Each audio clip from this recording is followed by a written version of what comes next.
পররাষ্ট্রমন্ত্রীকে লেখা বিরোধী দলীয় নেতার চিঠি প্রসঙ্গে পররাষ্ট্র মন্ত্রণালয় ইতিমধ্যে একটি বিবৃতি দিয়েছে। 22 ফেব্রুয়ারি 2026 তারিখে ডক্টর মোহাম্মদ মাহমুদুল হাসান সংসদে বিরোধী দলীয় নেতায় পররাষ্ট্র বিষয়ক উপদেষ্টা হিসেবে বিরোধী দলীয় নেতার পক্ষ থেকে পররাষ্ট্রমন্ত্রীকে লেখা একটি চিঠি ইলেকট্রনিক মাধ্যমে প্রেরণ করেন।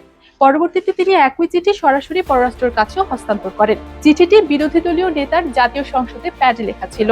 চিঠির বিষয়বস্তু হচ্ছে ডক্টর মোহাম্মদ মাহমুদুল হাসানকে বিরোধী দলীয় নেতার পররাষ্ট্র বিষয়ক উপদেষ্টা হিসেবে পররাষ্ট্র মন্ত্রণালয়ে উপদেষ্টা বা মন্ত্রীর পদমর্যাদার নিয়োগ বা সুপারিশ। বিরোধী দলীয় নেতা তার স্বাক্ষরিত চিঠিতে ডক্টর হাসানের দক্ষতা, পেশাদারিত্ব এবং বিচক্ষণতার প্রশংসা করেন এবং দেশের পররাষ্ট্রনীতিকে একত্রে এগিয়ে নেওয়ার লক্ষ্যে তাকে উল্লিখিত পদে পদায়নের জন্য পররাষ্ট্রের নিকট সুপারিশ করেন। তিনি বিষয়টিকে বিশেষভাবে বিবেচনার জন্য পররাষ্ট্রমন্ত্রীর প্রতি অনুরোধ জানান।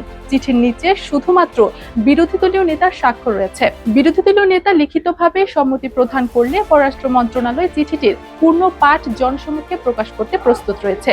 এদিকে একটি পত্রিকার প্রতিবেদন পররাষ্ট্র মন্ত্রণালয়ের দৃষ্টিগোচর হয়েছে, যেখানে বলা হয়েছে যে জামাতের পক্ষ থেকে পররাষ্ট্রমন্ত্রীর সঙ্গে সরাসরি ফোনে যোগাযোগ করা হয়, যেখানে জানানো হয় যে উক্ত চিঠির বিষয়ে আমিরে জামাত অবগত ছিলেন না।